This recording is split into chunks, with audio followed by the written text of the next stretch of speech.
Continuando con nuestro estudio en el Evangelio según San Juan, llegamos hoy al final del capítulo 12, y vamos a comenzar leyendo los versículos 44 al 46. Jesús clamó y dijo, El que cree en mí, no cree en mí, sino en el que me envió. Y el que me ve, ve al que me envió. Yo, la luz, he venido al mundo para que todo aquel que cree en mí no permanezca en tinieblas. Jesús repite aquí su declaración asombrosa de que Él es la luz del mundo. Esta es una extensión de aquel tiempo en el cual abrió los ojos al ciego, y abrirá los ojos a cualquier persona que esté dispuesta a confesar que es ciega y que necesita la luz del mundo. Continuemos con los versículos 47 al 50 de este capítulo 12 de Juan. Al que oye mis palabras y no las guarda, yo no le juzgo, porque no he venido a juzgar al mundo, sino a salvar al mundo. El que me rechaza y no recibe mis palabras, tiene quien le juzgue. La palabra que he hablado, ella le juzgará en el día postrero. Porque yo no he hablado por mi propia cuenta. El Padre que me envió, Él me dio mandamiento de lo que he de decir y de lo que he de hablar. Y sé que su mandamiento es vida eterna. Así pues, lo que yo hablo, lo hablo como el Padre me lo ha dicho. Amigo oyente, vamos a ser juzgados según este libro. Seremos juzgados según la palabra de Dios. No seremos juzgados según nuestras buenas obras, ni seremos juzgados según lo que creamos en cuanto a la religión. No, de ninguna manera. Seremos juzgados según la palabra de Dios. La primera vez Jesús vino como Salvador. Él dijo, no he venido a juzgar al mundo, sino a salvar al mundo. Pero la próxima vez vendrá como juez. La voz del cielo todavía nos está diciendo, Este es mi Hijo amado, a él oíd. Escúchele, amigo oyente. Seremos juzgados según su palabra. Y esto concluye esta sección del Evangelio según San Juan. Los hombres han vuelto sus espaldas a aquella voz, han rechazado al Rey, y al rechazarle ellos, Él, el Rey, les rechaza a ellos también. Él es siempre Rey.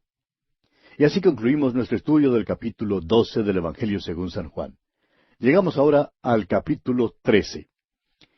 Y con este capítulo entramos en la cuarta división principal de este Evangelio según San Juan. Primero estudiamos el prólogo en el capítulo 1, los versículos 1 hasta el 18. Luego estudiamos la introducción, que es el resto del primer capítulo. Hemos visto el testimonio de sus obras y de sus palabras desde el capítulo 2 hasta el capítulo 12. Llegamos ahora al testimonio especial de Jesús para sus testigos, que se encuentra en los capítulos 13 hasta el 17. Ahora hay otra manera en que podemos dividir este Evangelio. En los primeros 12 capítulos el tema es la luz. Estos capítulos cuentan su ministerio público y cuentan que Él es la luz. La división que llamamos el discurso del aposento alto, o sea, los capítulos 13 al 17, se relacionan con el amor. Él ama a los suyos. La última parte de este Evangelio, desde el capítulo 18 hasta el capítulo 21, tiene que ver con la vida. Cristo vino para traernos la vida, y Él es esa vida. Recibimos nuestra vida por medio de su muerte. El Señor Jesús pronunció 4 discursos principales. Ya hemos estudiado 3 de estos discursos en el Evangelio según San Mateo. Tenemos el Sermón del Monte en Mateo capítulos 5, 6 y 7. Luego tenemos el discurso de las parábolas de misterio en el capítulo 13 de Mateo, contándonos del reino de los cielos. El tercer discurso es el del Monte de los Olivos, allá en el capítulo 24 y en el capítulo 25 de Mateo.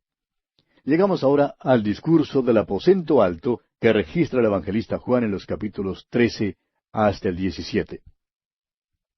Según lo que sabemos, este discurso es uno de los más grandes que pronunciara nuestro Señor. Es el más largo y tiene gran significado para nosotros hoy en día, porque Jesús en aquella ocasión llevó a los suyos al aposento alto y les reveló allí nuevas verdades. Este discurso es todavía nuevo para nosotros hoy en día y no hay nada que se le compare.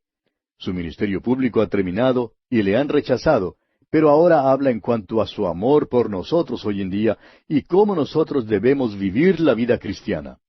Habla también en cuanto a la provisión que Él ha hecho para los suyos y las relaciones entre Él y aquellos que le pertenecen. Está ahora en camino hacia la cruz y no tiene ya ningún mensaje para los fariseos, ni para los líderes religiosos, ni para el gobierno romano. Este mensaje es para los suyos. Llegamos ahora a un incidente extraordinario. Ojalá nos fuera posible conmoverle en cuanto a esto. Lo hemos oído contar tantas veces que a veces parece que hemos perdido de vista las maravillas que encierra. Aquí Jesucristo deja la gloria del cielo, desciende a esta tierra y toma el lugar de un esclavo y lava los pies de sus discípulos. En el capítulo anterior usted recordará que entonces mirábamos los pies de Jesús y vimos que fueron ungidos.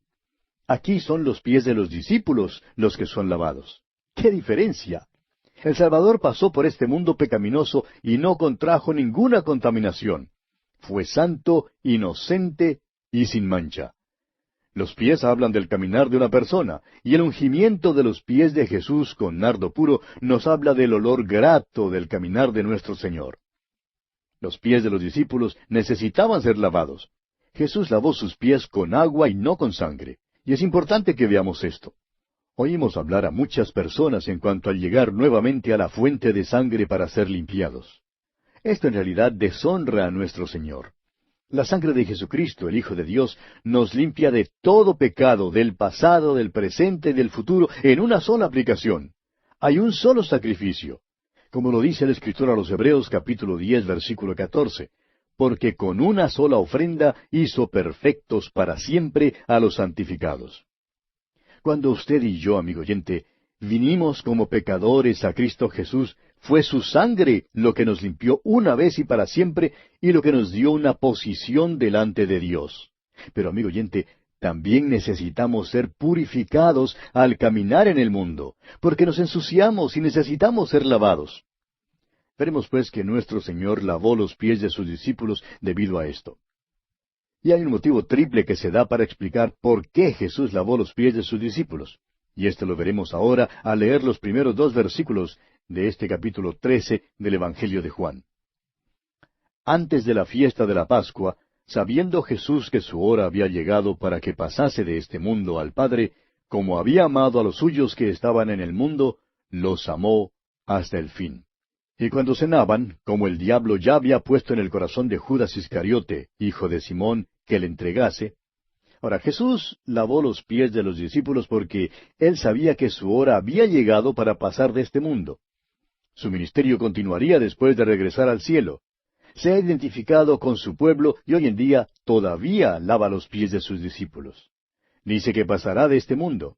Ahora, él creó el mundo, pero este mundo significa el cosmos, es decir, el sistema o la civilización en la cual estamos. Este mundo es un sistema. Es el mundo del hombre y es un mundo de pecado. Es una civilización que es anti Dios y anticristo y que aguarda el juicio. Jesús está pasando de este mundo y es por eso que lava los pies de sus discípulos. La segunda razón por la cual Jesús hace esto es porque ama a los suyos hasta el fin, aunque ahora se va al Padre. Lo hizo porque amó a los suyos. Murió para salvar a los suyos y vive para mantenernos salvos. Tenemos un maravilloso Salvador quien nos seguirá amando hasta el fin. Dios nos ama con un amor eterno y no podemos impedir que nos ame. Ahora, el tercer motivo es que otra persona se había introducido en el aposento alto. Había uno que no había sido invitado y su nombre es Satanás. Hablamos de 13 personas que se hallaban en el aposento alto, pero en realidad había 14. Satanás entró en el corazón de Judas Iscariote y puso en el corazón de él el deseo de entregar al Señor. El lavamiento tuvo lugar precisamente debido a esto, pues la presencia de Satanás estaba surtiendo sus efectos sobre los demás discípulos. Donde quiera que el diablo se meta en la obra cristiana, amigo oyente, los hermanos se ensucian y el Señor tiene que lavarlos. Tiene que lavarlos si es que van a tener comunión con Él. Ahora, fíjese usted que esto tuvo lugar durante la fiesta de la Pascua. Esta no era la cena del Señor. En verdad, Juan ni aún menciona la cena del Señor. Ahora, ¿por qué omite Juan algo que tiene tanta importancia? Bueno, creemos que es porque en el tiempo en que Juan escribió, ya había hermanos que habían convertido esta cena en un rito. Y hay un gran peligro en darle mayor importancia a un rito que a la persona misma de Jesucristo. Es más importante conocer la palabra de Dios que participar de la comunión. No hay ninguna bendición en la comunión aparte de un conocimiento de la palabra de Dios. Un profesor de apologética dijo cierta ocasión que el pan era solo pan en el estómago, pero Cristo en el corazón. El pan en el estómago no permanece allí por mucho tiempo. De modo que tener a Cristo en el corazón, eso es lo esencial. Creemos que es por eso que Juan omite contarnos acerca de la cena del Señor. Continuemos pues con los versículos 3 hasta el 5 de este capítulo 13 de Juan. Sabiendo Jesús que el Padre le había dado todas las cosas en las manos, y que había salido de Dios y a Dios iba, se levantó de la cena y se quitó su manto, y tomando una toalla se la ciñó. Luego puso agua en un lebrillo, y comenzó a lavar los pies de los discípulos, y a enjugarlos con la toalla con que estaba ceñido. Se declara nuevamente que Jesús sabía que el Padre le había dado todas las cosas en las manos, y que había salido de Dios y a Dios iba. Hace esto porque vuelve al Padre. Todavía en el día de hoy Jesús se ocupa en lavar los pies. Todavía este es su ministerio. Jesús pues se quitó su manto exterior. Ahora no se desnudó, sino que se quitó el manto que llevaba puesto. Luego tomó una toalla y se la ciñó.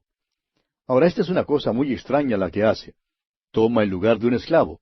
Está ceñido de aquella toalla de servicio y está listo a lavar los pies de todos sus discípulos.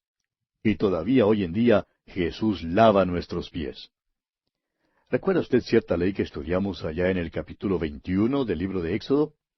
Si un esclavo hebreo servía bien a su amo, podría quedar libre en el 7º año.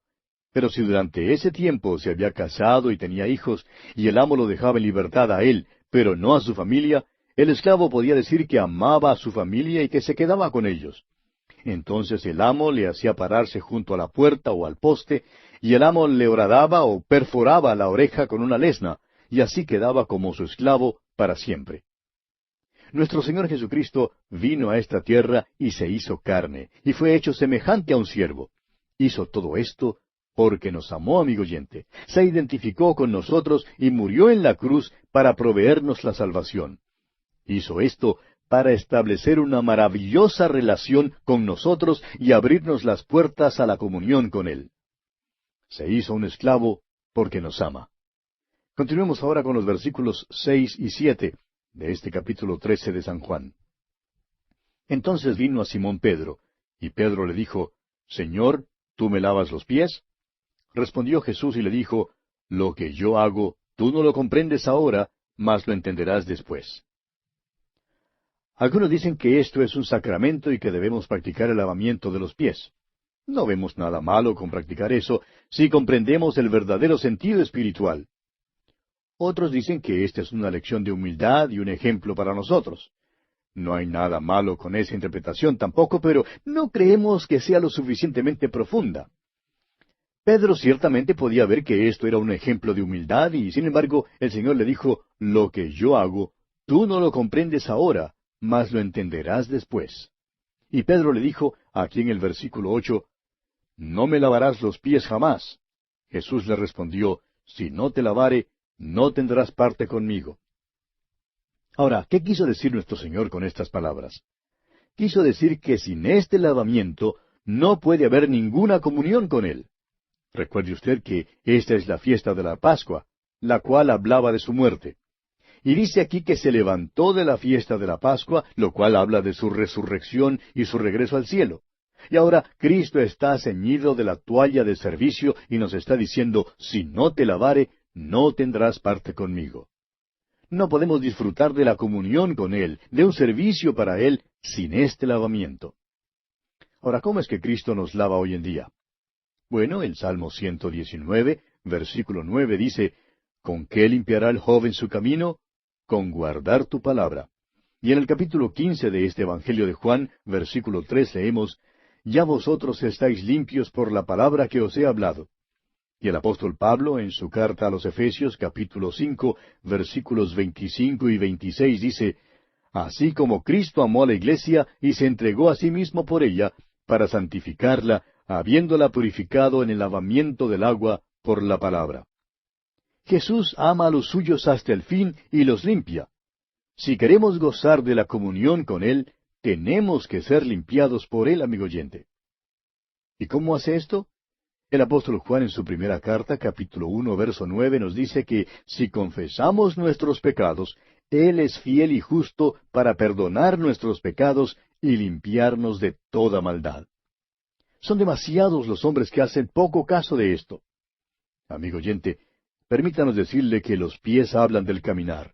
Y cuando usted y yo somos desobedientes, no estamos caminando en la senda del Señor. Y eso es pecado y debemos confesarlo. Veamos ahora los versículos 9 y 10 de este capítulo 13 de San Juan. Le dijo Simón Pedro, Señor, no solo mis pies, sino también las manos y la cabeza.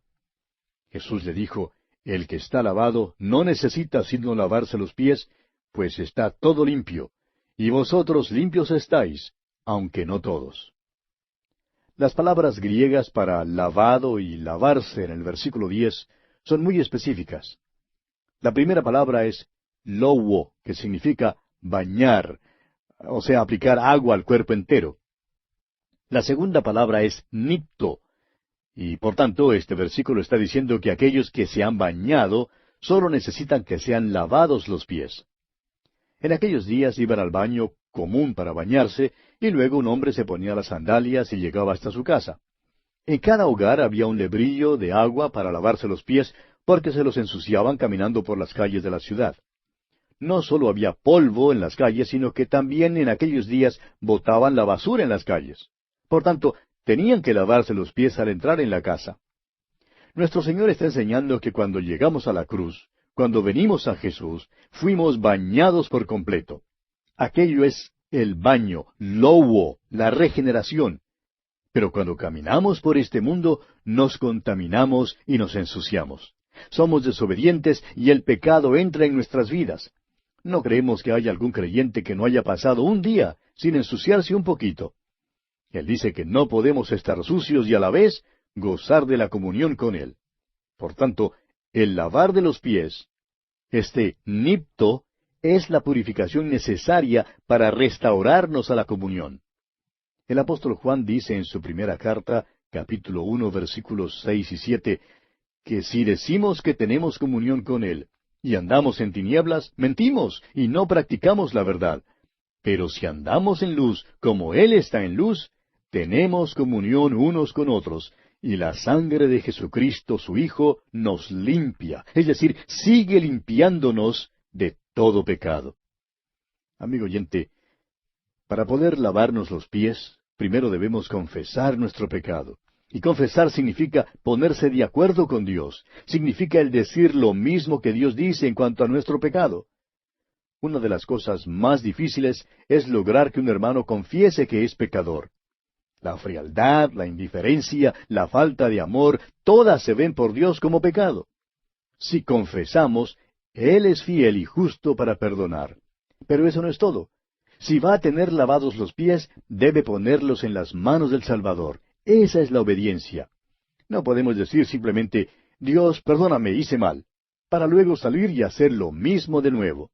Eso no es poner los pies en las manos del Salvador. Continuaremos estudiando este capítulo 13 de Juan en nuestro próximo encuentro.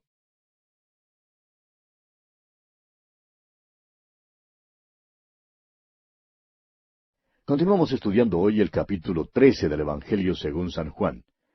En nuestro programa anterior estábamos considerando el lavamiento de los pies que Jesús hizo a sus discípulos. Y llegamos hasta el versículo 10, donde Jesús responde a Pedro que el que está lavado no necesita sino lavarse los pies, pues está todo limpio. Y señalamos que las palabras griegas para lavado y lavarse, aquí en este versículo 10, son muy específicas. La primera palabra significa bañar, o sea, aplicar agua a todo el cuerpo. Es la palabra louo. La segunda palabra es nipto. Y por tanto este versículo está diciendo que aquellos que se han bañado solo necesitan que sean lavados los pies. Nuestro Señor está enseñando que cuando llegamos a la cruz, cuando vinimos a Jesús, fuimos bañados por completo. Ese es el baño louo, o sea, la regeneración. Pero cuando caminamos por este mundo, nos contaminamos y nos ensuciamos.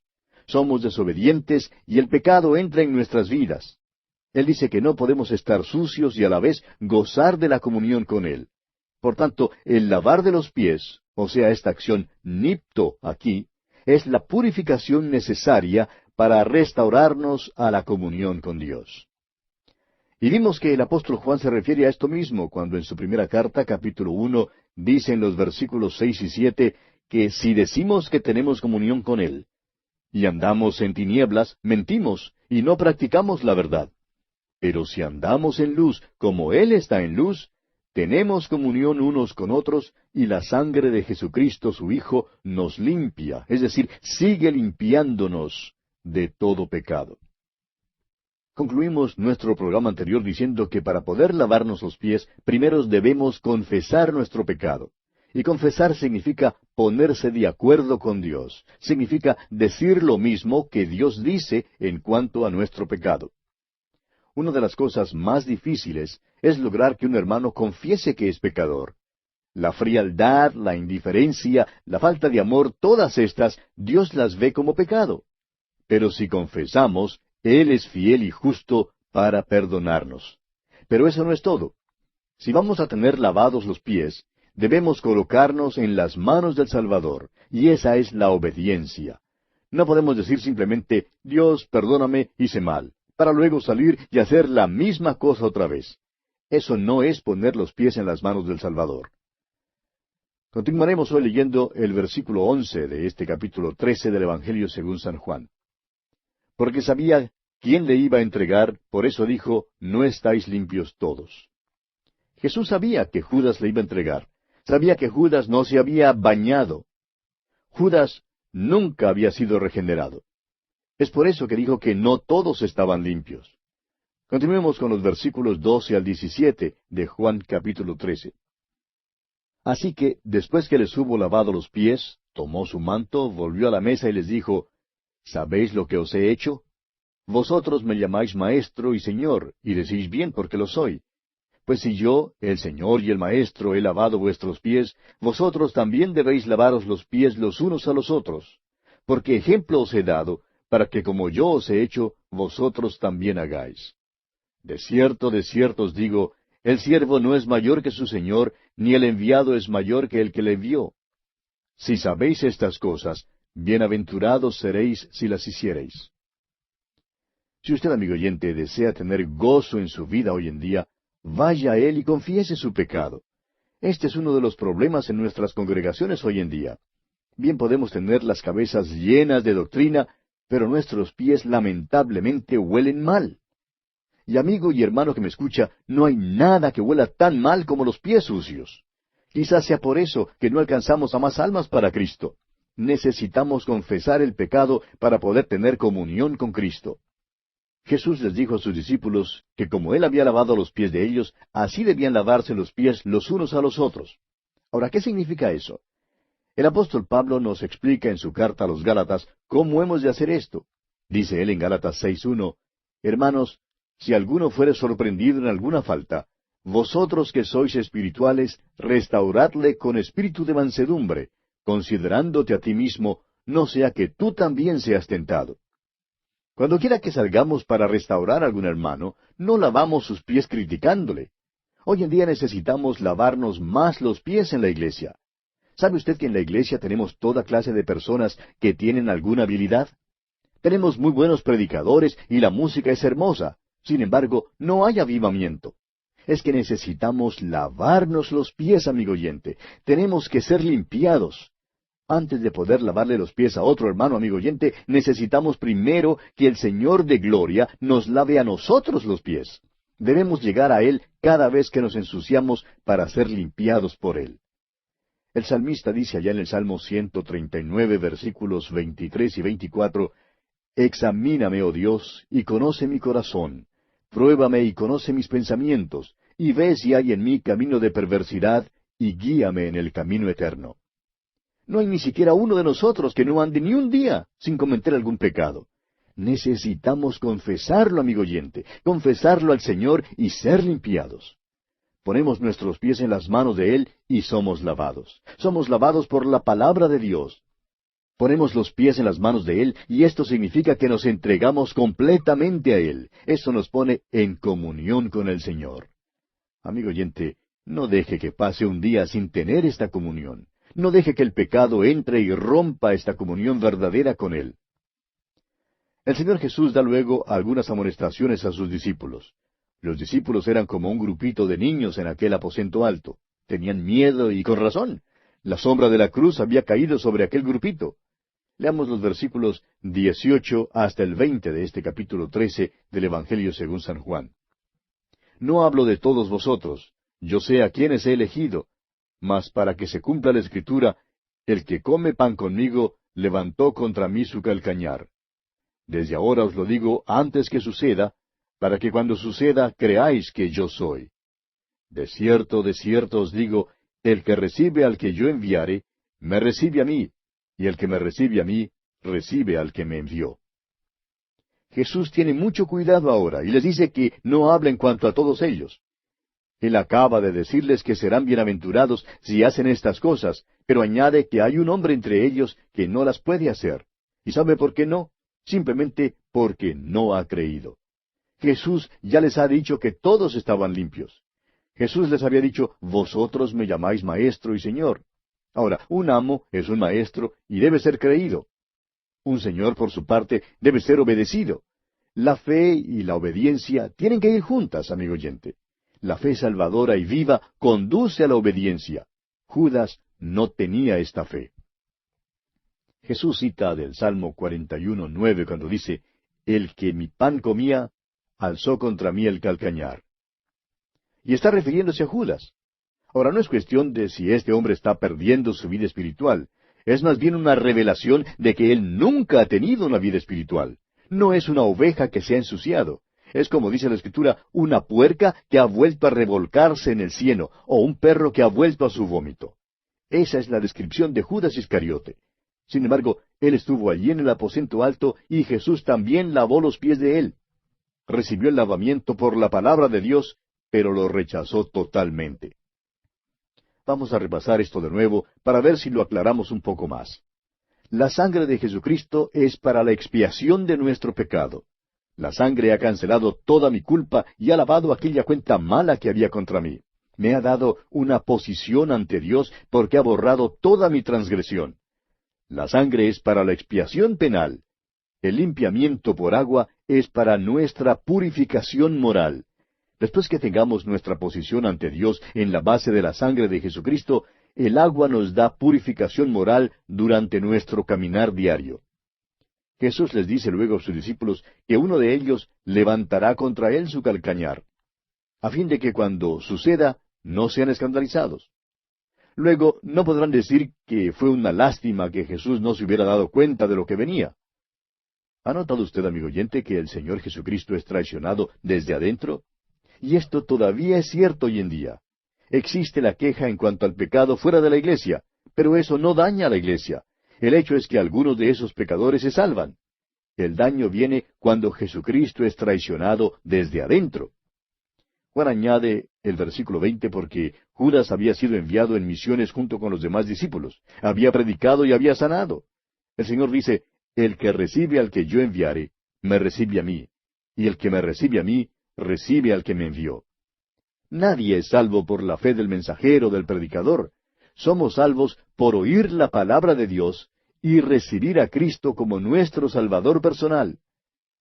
Si usted recibe un telegrama informándole que un tío rico ha fallecido y le ha dejado una fortuna, el hecho de que el que haya traído el telegrama pueda ser ladrón no invalida el mensaje del telegrama, ¿verdad? En cierta ocasión estaba un señor conversando con el Dr. Magee, autor de estos estudios bíblicos, y le decía que estaba perplejo porque se había salvado bajo el ministerio de un predicador que más tarde resultó ser un hombre inconverso. Y decía este señor, yo sé que soy salvo y que soy hijo de Dios, pero estoy perplejo. ¿Cómo se explica esto? El Dr. Magee le hizo notar a este señor este mismo texto y le dijo que aún Judas había salido y había convertido a algunos, pero realmente no porque era Judas, sino porque había dado el mensaje. Y Dios bendecirá su palabra. Amigo oyente, somos salvos oyendo la palabra de Dios. Continuemos ahora con los versículos 21 al 25, de este capítulo 13 de San Juan. Habiendo dicho Jesús esto, se conmovió en espíritu y declaró y dijo, de cierto os digo, que uno de vosotros me va a entregar. Entonces los discípulos se miraban unos a otros, dudando de quién hablaba. Y uno de sus discípulos, al cual Jesús amaba, estaba recostado al lado de Jesús. A este, pues, hizo señas Simón Pedro para que preguntase quién era aquel de quien hablaba. Él entonces, recostado cerca del pecho de Jesús, le dijo, Señor, ¿quién es? Si usted, amigo oyente, cree que Jesús no se conmovió a causa de que Judas le iba a entregar, pues está equivocado. Porque Jesús se conmovió en espíritu. Los discípulos se quedaron estupefactos. Usted puede imaginarse de la onda de choque que pasó por aquel aposento alto. Judas había sido tan vivo que ni una persona allí creía que él era quien iba a entregar a Jesús. Cada uno creía que pudiera ser el otro, pero también cada uno creía que pudiera ser él mismo. Cada discípulo sabía que era capaz de hacer lo mismo. Dudamos de que la pequeña diversión entre Juan y Pedro fue observada por los demás. Debe haber habido confusión en el cuarto. Pedro probablemente estaba más retirado de Jesús, mientras que Juan se había quedado a su lado, y por tanto, Pedro le pidió a Juan que le preguntara quién era. Y respondió Jesús aquí en el versículo 26, A quien yo diere el pan mojado, aquel es. Y mojando el pan, lo dio a Judas Iscariote, hijo de Simón. Y el versículo 27 dice, Y después del bocado, Satanás entró en él. Entonces Jesús le dijo, Lo que vas a hacer, hazlo más pronto. Según las costumbres de aquel entonces, el anfitrión en un banquete tomaba un pedazo de pan y lo mojaba en la salsa, y luego se lo ofrecía al invitado de honor. Mediante este gesto, pues, el Señor Jesús hizo a Judas su invitado de honor. Le extiende el símbolo de amistad. Judas está en un punto crítico, pero Cristo mantiene abierta la puerta para Judas hasta el fin. Aún en el huerto Jesús le dijo, Amigo, ¿a qué vienes? Todavía mantenía abierta la puerta para Judas. Ahora Jesús sabía lo que Judas haría. Y permítanos repetir aquí una declaración que alguien hiciera una vez. El saber algo de antemano no equivale a causarlo. Es decir, que el Señor sabía lo que Judas iba a hacer, pero el Señor no le obligó a hacerlo. El hecho es que ofreció su amistad a Judas hasta el mismo fin. Satanás tomó posesión gradual de este hombre Judas. No creemos que Satanás jamás tome posesión de un hombre de repente. Hay muchas pequeñas caídas y Satanás se mueve gradualmente, pero por fin se hace cargo de la persona. El Señor le dio a Judas una oportunidad más para aceptarle, pero Judas le volvió la espalda a Jesús y entonces Satanás entró y tomó posesión completa de él. Judas hizo su propia decisión. Dios nunca ha enviado a un hombre al infierno a menos que ese hombre en primer lugar haya decidido encaminarse hacia allá. Lo que ocurre es que Dios ratifica la decisión humana. Dios apoya nuestra proposición. Cuando un hombre dice que acepta a Cristo, Dios dice, apoyo esta proposición, lo recibo. Cuando un hombre dice que rechaza a Cristo, así como Judas lo hizo aquí, Dios dice, yo apoyo aquella proposición. Ahora Jesús le pide a Judas que salga pronto. Habiendo hecho su decisión, no significa que está fuera del control de Dios. El hecho es que, habiendo hecho su decisión, ahora es obligado a colaborar con Dios en su gran plan. ¿Recuerda usted que las autoridades religiosas habían dicho que no querían arrestar a Jesús y crucificarle durante una fiesta? Querían esperar hasta que se terminara esta fiesta. Pero nuestro Señor le dice a Judas que se vaya y que haga lo que va a hacer lo más pronto posible. Por tanto, Judas sale y les cuenta a los líderes que ha sido descubierto. Continuemos con los versículos 28 hasta el 30 de este capítulo 13 del Evangelio según San Juan. Pero ninguno de los que estaban a la mesa entendió por qué le dijo esto, porque algunos pensaban, puesto que Judas tenía la bolsa, que Jesús le decía, compra lo que necesitamos para la fiesta, o que diese algo a los pobres. Cuando él, pues, hubo tomado el bocado, luego salió, y era ya de noche.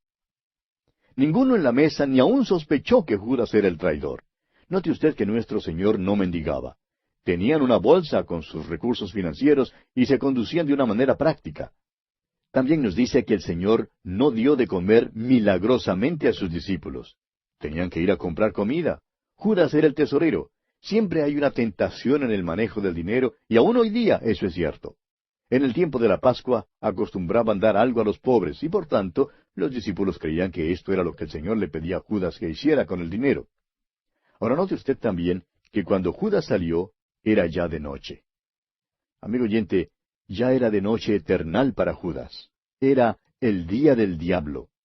Y el día del diablo siempre es como aquellas terribles tinieblas que descendieron sobre Egipto durante el tiempo de las 10 plagas de Moisés. Es por eso que hay tantas luces en las avenidas principales en las grandes ciudades. Aquellas son las vías del diablo, y allí hay tinieblas. Son vías oscuras, y por tanto tratan de iluminarlas. Bueno, este hombre salió a la noche eterna. Lo que Dios hace, amigo oyente, lo hace lentamente. Pero lo que el diablo hace, lo hace rápidamente. El diablo tiene que moverse rápidamente porque sus días son limitados. Dios, en cambio, tiene toda la eternidad para llevar a cabo sus planes. Pero sucede que tantas veces no entendemos esto y somos impacientes. Ahora hay un cambio en aquel aposento. Judas se ha ido y nuestro Señor empieza a hablar con estos 11 hombres. Ellos tienen miedo. La sombra de la cruz se ha proyectado sobre ese grupo en el aposento alto. Ahora nuestro Señor trata de levantar a estos hombres de un nivel tan bajo hasta un nivel elevado, del presente al futuro, de lo material a lo eternal, de lo que es secular a lo que es espiritual. Simón Pedro le interrumpe, pero creemos que en verdad este discurso de Jesucristo principia aquí mismo, y prosigue hasta el capítulo 14. Leamos los versículos 31 y 32 de este capítulo 13 de Juan. Entonces, cuando hubo salido, dijo Jesús, ahora es glorificado el Hijo del Hombre, y Dios es glorificado en él. Si Dios es glorificado en él, Dios también le glorificará en sí mismo, y enseguida le glorificará. El Señor Jesús está entrando ahora en la esfera de lo espiritual. El Hijo del Hombre será glorificado, y eso será por medio de su muerte y su resurrección. Según el punto de vista humano, la cruz parece una vergüenza y una derrota, pero Dios es glorificado porque la salvación del mundo será lograda mediante la cruz. Continuemos leyendo los versículos 33 al 35 de este capítulo 13 de Juan. Hijitos, aún estaré con vosotros un poco. Me buscaréis, pero como dije a los judíos, así os digo ahora a vosotros, a donde yo voy, vosotros no podéis ir. Un mandamiento nuevo os doy, que os améis unos a otros como yo os he amado, que también os améis unos a otros. En esto conocerán todos que sois mis discípulos, si tuviereis amor los unos con los otros. Judas ya se ha marchado y por tanto se puede dirigir a ellos como sus hijitos. Va a la cruz y ningún otro puede ir a la cruz como él fue. Sufrió solo y como ya lo hemos dicho, hubo una fase del sufrimiento de Cristo que ni usted ni yo, amigo oyente, podemos comprender, ni mucho menos podemos participar en ella. Jesús les da ahora un nuevo mandamiento y creemos que algunos tienen una impresión diferente de lo que el Señor quiso decir en realidad con estas palabras. Parece que no han comprendido el verdadero alcance de ellas y por tanto no las han aplicado como conviene. Pero bien, dejaremos este asunto para considerarlo en nuestro próximo estudio, Dios mediante, porque nuestro tiempo ya ha tocado a su fin.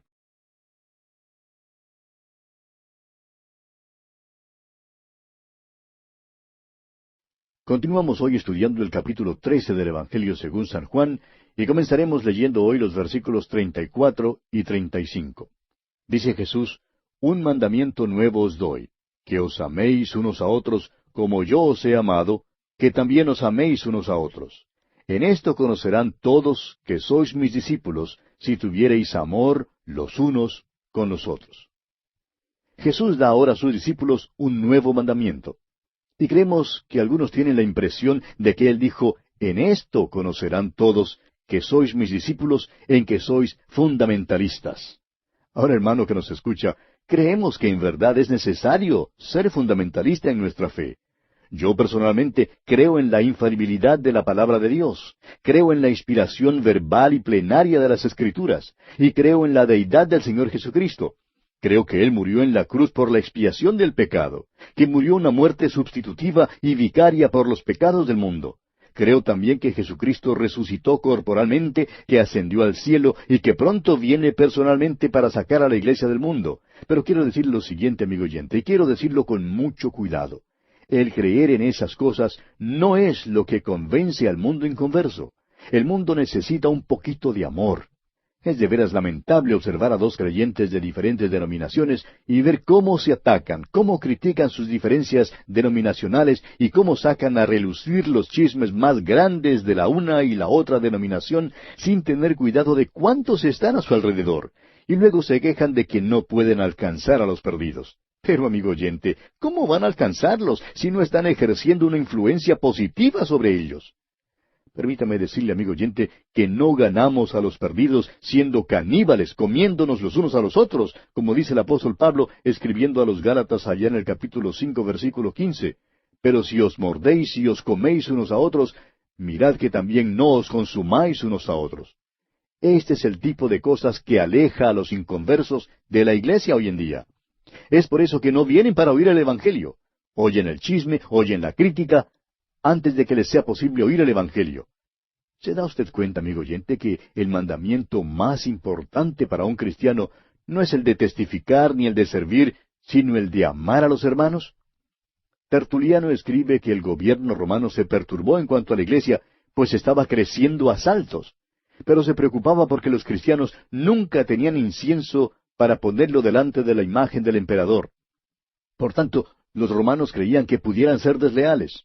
Sucedió pues que unos espías fueron enviados a la iglesia y volvieron con el siguiente informe.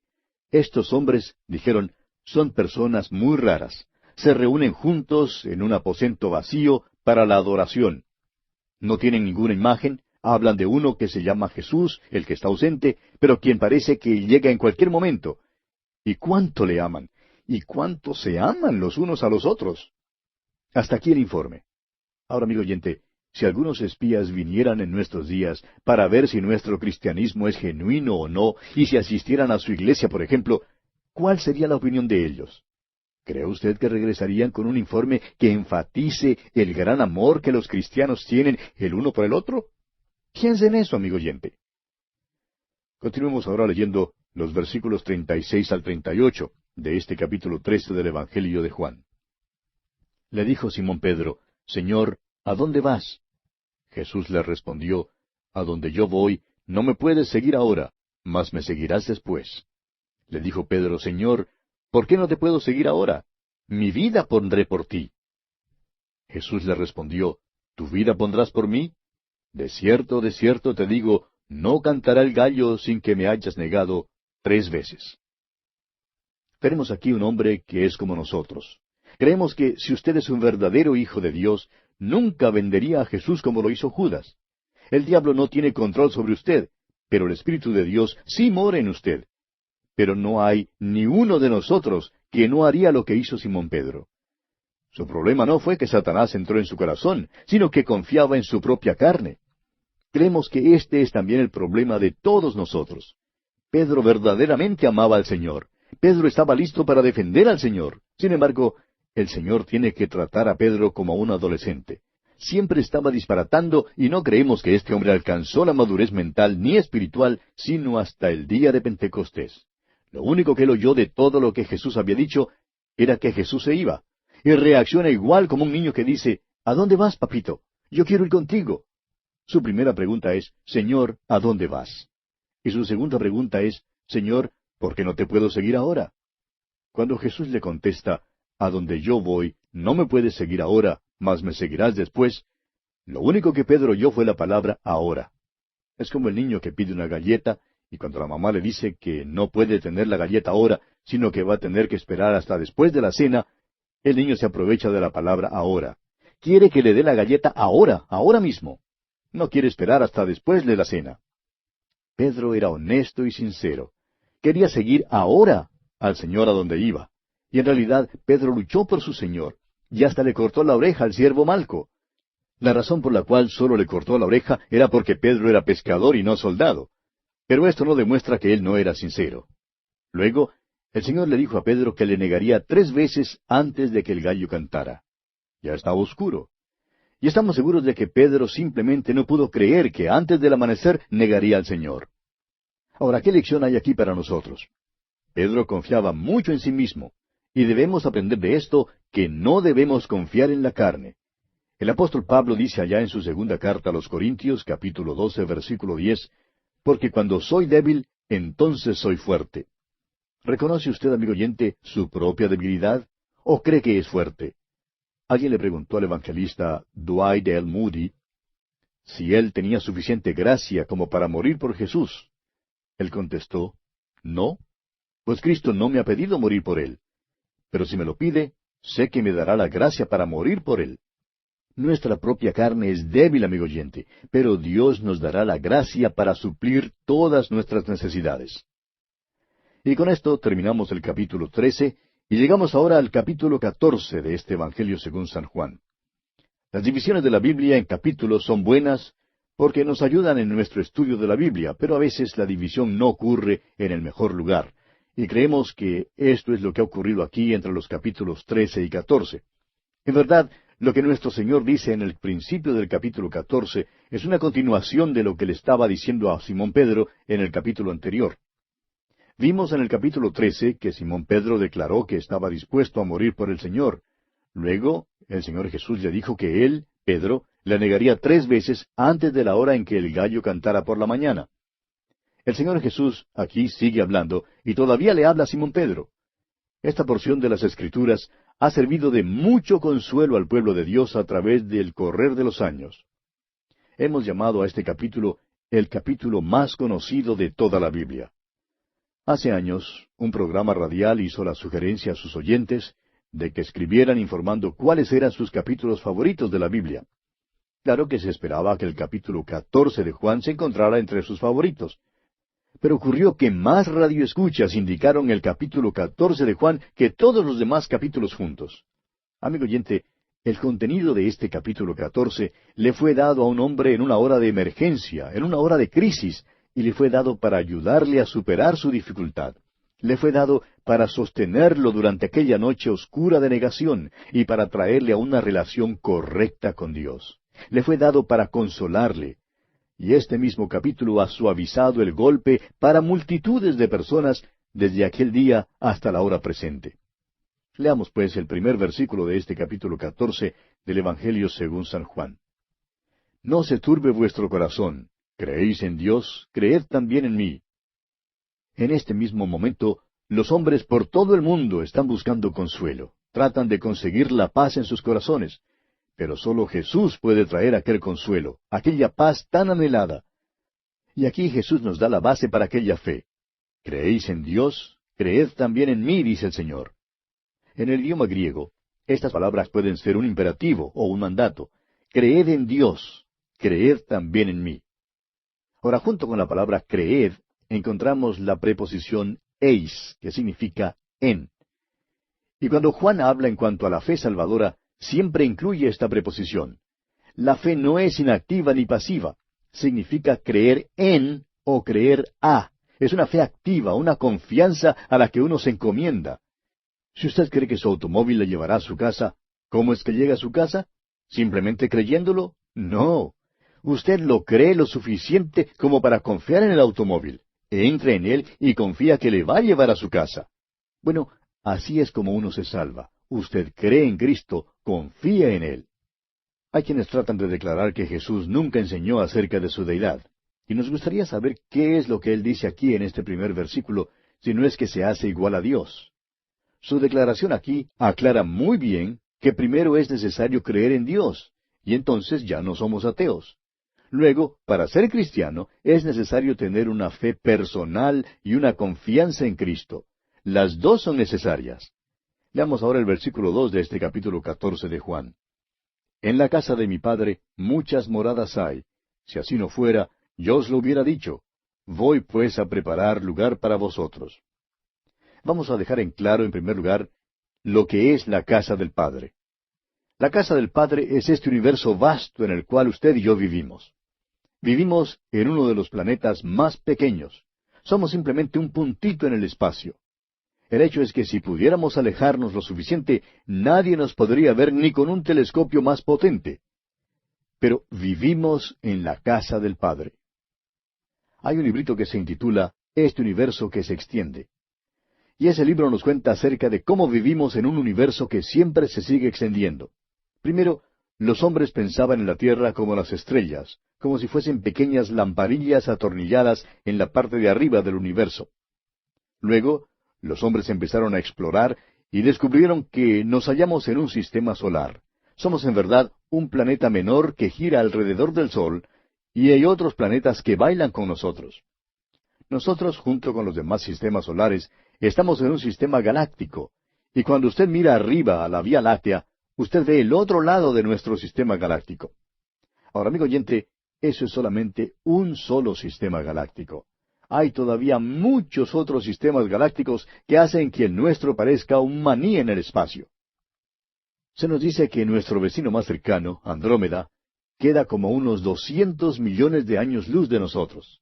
De modo que, amigo oyente, no vaya usted hasta nuestro vecino más cercano en el sistema galáctico para pedirle prestado una taza de azúcar o de café por la mañana, porque no le será posible volver para el almuerzo. Ahora, aún estos sistemas galácticos no constituyen en manera alguna el fin del espacio. Más allá de ellos hay lo que llaman cuásares. Ahora, la razón por la cual los astrónomos los llaman cuásares es porque realmente no saben lo que son. Han hallado estos cuásares mediante gigantescos radiotelescopios como los que tienen en el desierto de Mojave y en Arecibo, Puerto Rico. Y han encontrado que más allá de aquellos cuásares hay otros. Puede ser, pues, que vivimos en un universo infinito. Simplemente no sabemos cuán vasto es este universo. Es concebible que un Dios infinito haya creado un universo infinito. Si hay un universo infinito, tiene que haber un Dios infinito. Nuestro Señor dijo, en la casa de mi Padre muchas moradas hay. Y creemos que Jesús se sonrió un poco cuando dijo eso. Él mismo fue quien las creó, y Él sabía cuántas había allí. A usted y a mí probablemente nunca nos será posible contarlas. No creemos que Dios tenga un letrero colgado en alguna parte de este vasto universo indicando que hay algunas vacías. Ahora, no queremos decir que haya hombres, o humanidad, o seres humanos en otros planetas. No creemos eso. Una humanidad es suficiente. Pero somos nosotros, los que vivimos en este pequeño planeta, los que nos hemos rebelado contra Dios. Creemos que este vasto universo, lleno de criaturas inteligentes, está mirando a esta pequeña tierra. Aquí es donde ven en el universo algo singular. Ya sabían algo en cuanto a la sabiduría de Dios y de su persona y su poder, pero no sabían nada en cuanto a su amor, hasta cuando la segunda persona de la Trinidad, el Señor Jesús, bajó a esta tierra y murió en la cruz, porque de tal manera amó Dios al mundo que ha dado a su Hijo unigénito. Entonces hubo una manifestación del amor de Dios en esta tierra. Usted y yo creemos a veces que valemos algo, que tenemos algún valor. Bueno, no deseamos ofender a nadie, pero, amigo oyente, ¿sabe usted que la raza humana no es digna de salvarse? Dios bien pudo habernos quitado de esta pequeña tierra para empezar de nuevo. Podría habernos mandado fuera de la existencia sin perder mucho. Pero así no estaría demostrando su amor. Estaría demostrando la justicia, pero no el amor. Dios es justo, pero también nos ama. Eso es lo asombroso y lo más maravilloso de todo. Dios nos ama, le ama a usted y me ama a mí, amigo oyente, no porque seamos dignos de ser amados, sino a pesar del hecho de que somos totalmente depravados. Pertenecemos a esa clase de raza humana, y sin embargo, Dios nos ama. Jesús está diciendo aquí que este universo tan vasto está lleno de moradas. Si así no fuera, yo os lo hubiera dicho, dice él. Y con esto implica que o bien le creemos o no le creemos. Y continúa, voy pues a preparar lugar para vosotros. Esto es maravilloso, amigo oyente. Este vasto universo está lleno de muchas moradas, y sin embargo, Jesús ha ido a preparar un lugar especial para aquellos que son de Él. Tratamos con un Dios grande y maravilloso. Jesús ha ido a preparar lugar para nosotros. Hoy en día, uno mira a los millones en este mundo y se pregunta si no nos perderemos en alguna parte. La declaración que Jesús hace es que si usted es hijo de Dios, Él está preparando un lugar para usted, y nadie más lo podrá ocupar sino solamente usted. Uno de los hombres que trabajó en la elaboración del espejo para el ojo del telescopio de 200 pulgadas en el Monte Palomar, decía que la primera vez que lo estaban esmerilando, habían errado en sus cálculos en algo así como 1/1000º de una pulgada. Cuando por fin terminaron, el pastor de la iglesia a la cual asistía este señor le preguntó qué era lo que veían por ese telescopio. y le hacía esta misma pregunta semana tras semana. Por fin este señor se cansó de la pregunta de su pastor tan constante y a su vez le preguntó por qué tenía tanto interés él en saber. Bueno, le dijo el pastor, ustedes tienen metido el telescopio en la ventana de la casa de mi padre y me gustaría saber lo que se ve allí, porque Jesús me está preparando un lugar allí. Amigo oyente, esta es la primera vez en toda la Biblia donde se menciona que Dios va a llevar a alguien de este universo para ir allá a un lugar que Él ha preparado. Esta no era la esperanza del santo en el Antiguo Testamento. Dios nunca le prometió a Abraham llevarle a alguna estrella. Dios le dijo que haría su descendencia tan numerosa como las estrellas. Pero la promesa a Abraham fue el darle la tierra. La esperanza del Antiguo Testamento fue el establecimiento de un reino aquí en la tierra, donde moraría la paz, la justicia y el cumplimiento del propósito de Dios para esta tierra. Personalmente creemos que la expresión el reino de los cielos significa el reino de Dios sobre la tierra. Ese es el propósito de Dios. Dice el Salmo 2, versículo 6, pero yo he puesto mi rey sobre Sión, mi santo monte. Ese es el propósito terrenal de Dios, y Él está moviendo todo directa, pronta y firmemente hacia el día cuando ponga a los suyos en el trono aquí en la tierra. Ese será el reino de los cielos. Ese es el propósito terrenal de Dios. Esa es la esperanza del Antiguo Testamento. Ahora, esta es la primera vez que Jesús revela que va a llevar a un pueblo, principiando con los apóstoles de la iglesia, y que la iglesia ha de ser llevada de esta tierra para estar con Cristo en el lugar que Él está preparando. Esta es la primera vez que se hace mención de esto, pero no es la última vez. El apóstol Pablo habló de esto diciendo en su primera carta a los Tesalonicenses, capítulo 4, que el Señor mismo, con voz de mando, con voz de arcángel y con trompeta de Dios, descenderá del cielo. Él viene para llamar y para llevar a los suyos. Los muertos en Cristo resucitarán primero, y luego nosotros, los que vivimos en Cristo, seremos arrebatados para recibir al Señor en el aire. Y así estaremos siempre con el Señor en aquel lugar que Él nos ha preparado. El apóstol Juan en el libro de Apocalipsis nos dice que la ciudad, la Nueva Jerusalén, descenderá de Dios, del cielo. Y amigo oyente, será una nueva ciudad, un nuevo concepto de vivienda urbana, y allí es donde morará la iglesia por toda la eternidad. Continuemos leyendo ahora los versículos 3 y 4 de este capítulo 14 de Juan. Y si me fuere y os preparare lugar, vendré otra vez y os tomaré a mí mismo, para que donde yo estoy, vosotros también estéis. Y sabéis a dónde voy, y sabéis el camino. Jesús está levantando aquí a estos hombres a las alturas, porque allí en el aposento alto la sombra de la cruz había caído sobre esa compañía, y el pecado había llamado a la misma puerta de aquel aposento alto. Nuestro Señor trata de levantarnos de lo presente a lo futuro, de lo material a lo espiritual, de lo terrenal a lo celestial. Jesús les dice dos cosas: el destino, que es el dónde, y el camino, que es el cómo.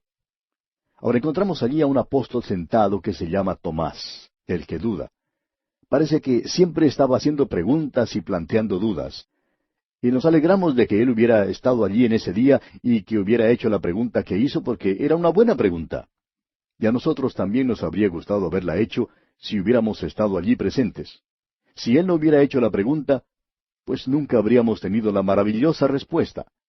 Veamos pues cuál es la pregunta de Tomás y la respuesta de Jesús aquí en los versículos 5 y 6 de este capítulo 14 de San Juan. Le dijo Tomás: Señor, no sabemos a dónde vas. ¿Cómo pues podemos saber el camino? Jesús le dijo: Yo soy el camino, y la verdad, y la vida. Nadie viene al Padre, sino por mí. Y vamos a dejar aquí por hoy, amigo oyente, porque nuestro tiempo ya ha tocado a su fin. Consideraremos esta respuesta de Jesús en nuestro próximo programa.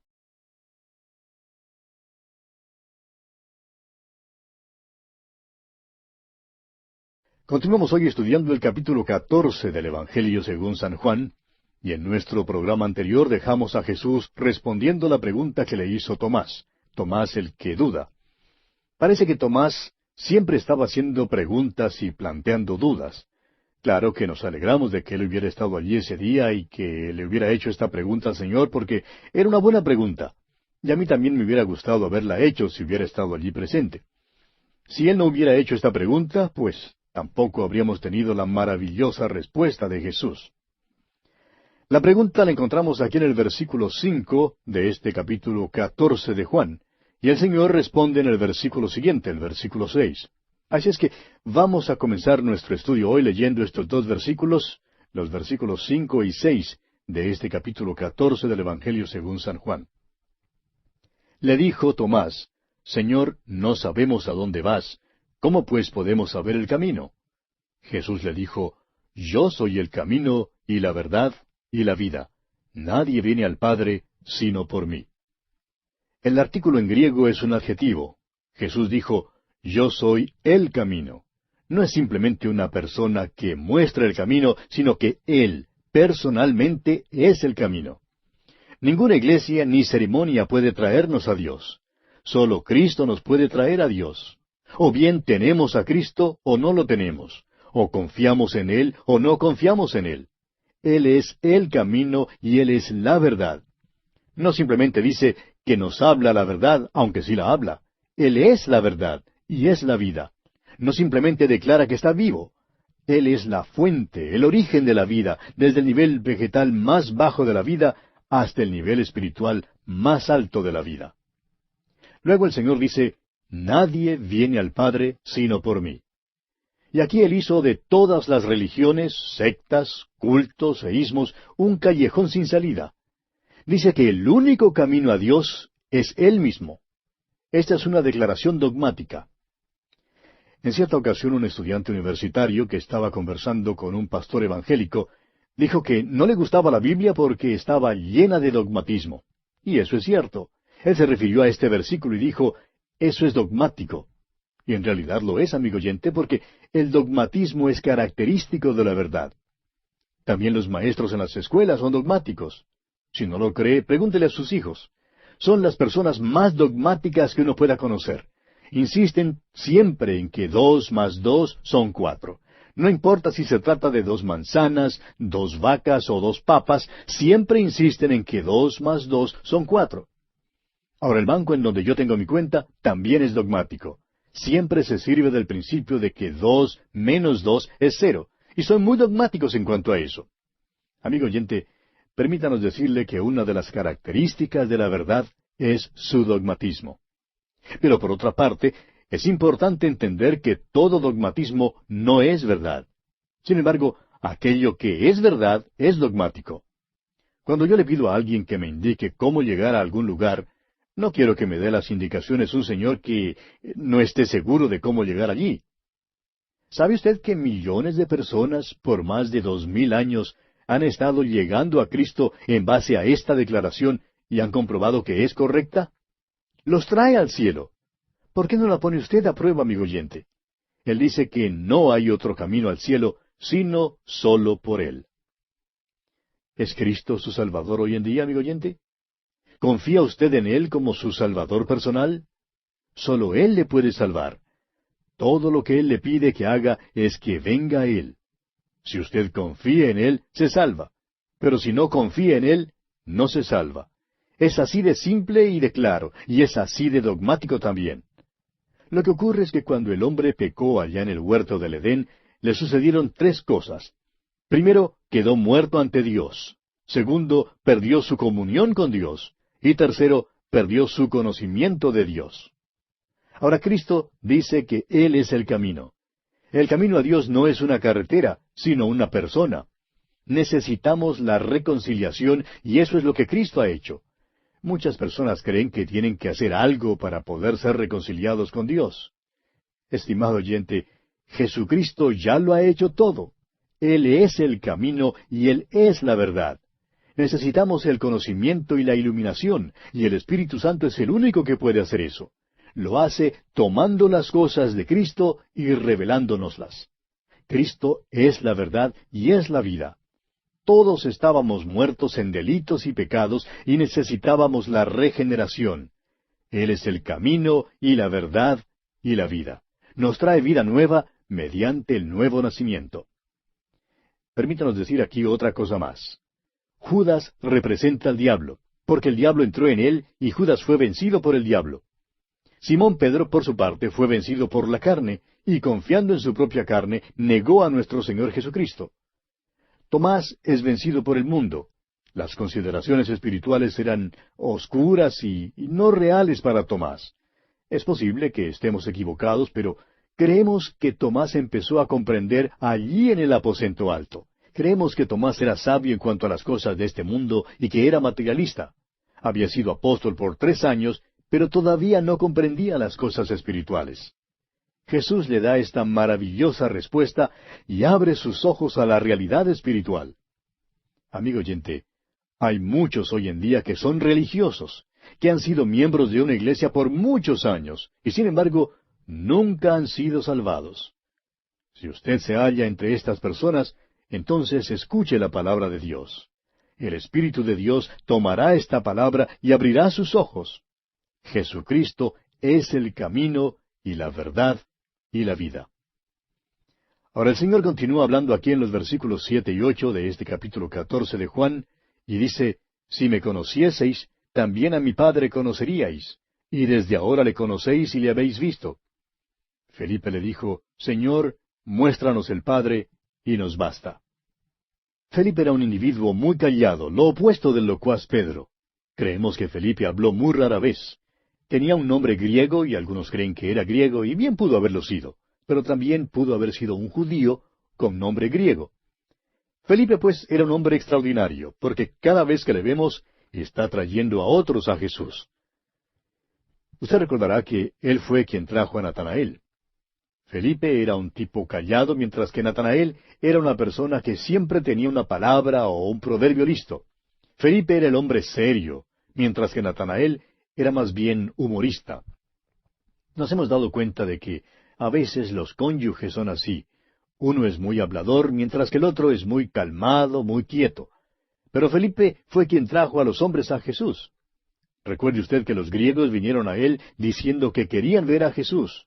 Y aquí en este versículo 8 de Juan 14, Felipe expresa la ambición más alta que pueda tener un hombre, el deseo más noble expresado por cualquier persona en toda la Biblia. Señor, muéstranos al Padre. Amigo oyente, permítanos hacerle una pregunta personal.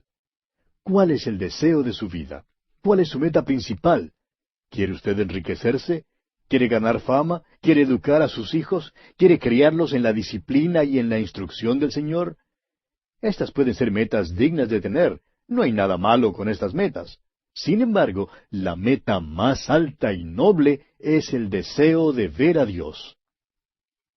Ahora notemos la respuesta que Jesús le da a Felipe aquí en el versículo 9 de este capítulo 14 de Juan.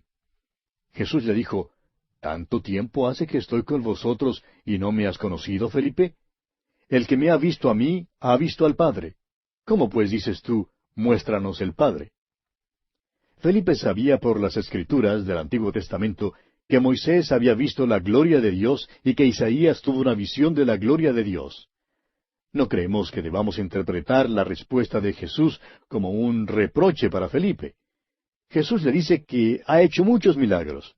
Felipe no había visto la gloria de Dios como la vio Moisés o Isaías, pero había visto a Jesús y había oído sus palabras y presenciado sus obras. Todo lo que Felipe quería ver ya lo había visto en Jesucristo. Había visto a Dios porque hay más revelación de Dios en Cristo que la que habría si Dios mismo se apareciera en el cielo, así como lo hizo con Moisés. Felipe tenía mayor revelación de Dios porque él le había visto en la carne y había estado con él por 3 años. Recuerde usted que el autor de la carta a los Hebreos dice allá en el capítulo 1, versículo 3 de esa carta, que Jesús es el resplandor de su gloria y la imagen misma de su sustancia. Y aquí en este versículo 9 de Juan 14, Jesús le dice a Felipe que el que me ha visto a mí, ha visto al Padre. Ver a Jesucristo es ver al Padre en su poder, en su carácter y en su amor. Allá en el capítulo 4, versículo 24 de este Evangelio de Juan, Jesús le dijo a la mujer samaritana, Dios es espíritu, y los que le adoran, en espíritu y en verdad es necesario que adoren. Asimismo, al comienzo de este Evangelio, en el versículo 18 del capítulo 1, Juan dice que a Dios nadie le vio jamás. El unigénito Hijo que está en el seno del Padre, Él le ha dado a conocer. Es a Jesucristo a quien vemos. Vamos a pasar toda la eternidad con Él. ¿No cree usted que es de vital importancia que usted venga a conocerle? En el versículo 10 de este capítulo 14 de Juan, el Señor Jesús continúa hablándole a Felipe y dice, ¿no crees que yo soy en el Padre y el Padre en mí? Las palabras que yo os hablo, no las hablo por mi propia cuenta, sino que el Padre que mora en mí, Él hace las obras. El Señor Jesús aquí hace notar el testimonio de sus palabras y de sus obras. Son lo mismo, lo uno es igual a lo otro. Él era perfectamente consistente. Nuestro problema, en cambio, es hacer que nuestras palabras y nuestras obras sincronicen. Hacemos grandes declaraciones y damos testimonios gloriosos, pero ninguno de nosotros vive una vida perfecta. Es por esto que cada cristiano debe separar un tiempo para la confesión. Como vimos en el capítulo 13, Jesús dice que Él tiene que lavarnos para que podamos tener comunión con Él. Son demasiados los cristianos que pierden su comunión con Dios porque creen que son buenos, pero sus palabras y sus obras no son consistentes, y es necesario confesar esto. ¿Se ha fijado usted alguna vez que el Señor Jesús nunca apeló a su propia mente ni a su propia voluntad para hacer una decisión? Él dice, las palabras que yo os hablo, no las hablo por mi propia cuenta, sino que el Padre que mora en mí, Él hace las obras. Cuando Él hablaba, amigo oyente, expresaba la voluntad del Padre. Todas sus obras eran la voluntad del Padre. Por tanto, le dice a Felipe que cuando él oía las palabras de Jesús, estaba oyendo las palabras del Padre. Y cuando veía las obras de Jesús, estaba viendo al Padre obrando por medio de Jesús. Usted notará que Jesús tiene interrupciones durante su discurso. Primero fue Pedro y luego Tomás, y ahora Felipe. Pero ahora Jesús sigue dando su discurso hasta el versículo 22, cuando nuevamente le interrumpen. Continuemos pues con el versículo 11 de este capítulo 14 de Juan. Creedme que yo soy en el Padre y el Padre en mí. De otra manera, creedme por las mismas obras. Jesús dice que si usted no puede creerle por sus palabras, entonces que le crea por sus obras. Ellas deben convencerle. Y ahora el versículo 12 continúa diciendo Jesús, de cierto os digo, el que en mí cree, las obras que yo hago, él las hará también, y aún mayores hará, porque yo voy al Padre. Cuando nuestro Señor estuvo aquí en esta tierra, hizo grandes obras y milagros. Los apóstoles hicieron las mismas obras, sanaron a los enfermos y levantaron a los muertos. Con todo, Jesús dice que aquellos que creen en Él harán mayores obras. Ahora, ¿cuál es la obra mayor que harán?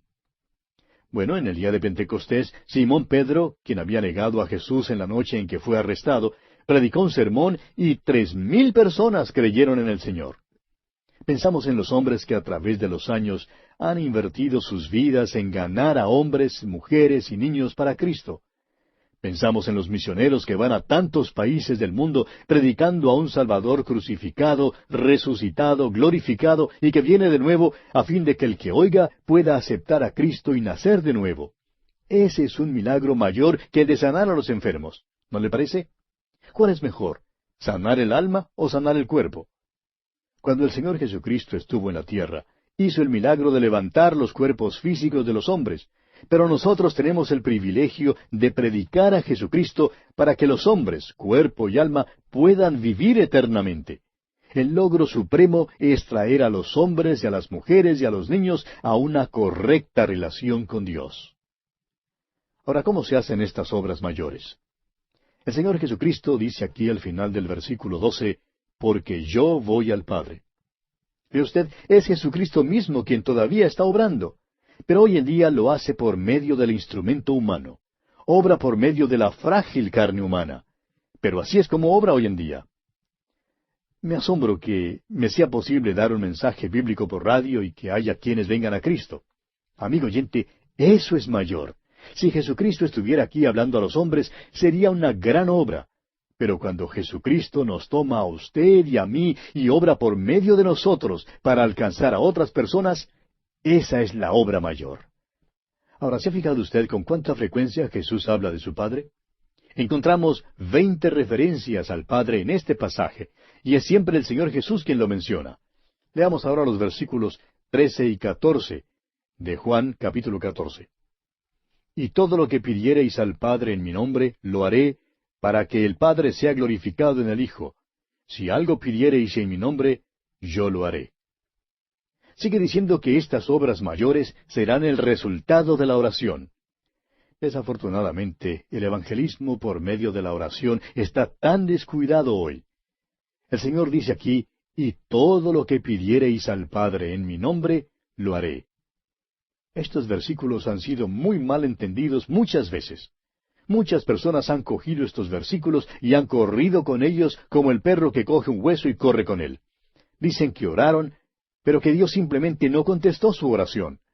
Algunos hermanos dicen que tomaron ese versículo según su significado literal y oraron y que Dios no contestó su oración. Luego preguntan, ¿qué fue lo que pasó? Bueno, lo que ocurre es que están leyendo algo en el versículo que en realidad no está allí. Necesitan continuar leyendo. Todo esto forma parte de un solo paquete. Leamos el versículo 15 ahora. Si me amáis, guardad mis mandamientos. Consideremos lo que estos 3 versículos dicen. ¿Qué significa pedir en el nombre de Cristo? Orar en su persona significa pararse en su lugar. Significa estar completamente identificados con Él y significa estar unidos a Cristo. Significa que usted y yo imploramos los méritos de su bendito Hijo cuando nos paramos delante de Dios. No tenemos ningún mérito ni ninguna posición propia ante Dios. Él no oye mi oración porque yo soy Samuel Montoya. Él no oye su oración porque usted es quien es. Él oye nuestras oraciones cuando se elevan en el nombre de Cristo. Esta no es simplemente una frasecita que añadimos al final de la oración, terminando con las palabras en el nombre de Jesús. Orar en su nombre es presentar la oración en los méritos de Jesús y para su gloria. Lo haré, dice Jesús, para que el Padre sea glorificado en el Hijo. Una oración que permita que Dios sea glorificado en el Hijo es una oración que con toda seguridad Él contestará. Debe ser una oración para su honra y su gloria, y no para nuestros fines egoístas. Cuando oramos en el nombre de Jesús y para la gloria de Dios, no estamos orando egoístamente para nosotros mismos, estamos orando para Él. Estamos orando para que el Padre sea glorificado en el Hijo. También depende de nuestra obediencia a Cristo. Esta promesa es dada a aquellos que le aman y la evidencia de su amor es el guardar sus mandamientos. El amor será demostrado por la obediencia a Cristo. Un cristiano indisciplinado no puede decir que ama al Señor Jesús. ¿Cómo le está yendo a usted en este punto, amigo oyente? ¿Ama usted al Señor Jesús? ¿Está usted guardando sus mandamientos porque le ama? Y bien, amigo oyente, se nos agotó el tiempo, así es que tenemos que detenernos aquí por hoy. En nuestro próximo encuentro, Dios mediante, continuaremos nuestro estudio de este capítulo 14 del Evangelio según San Juan.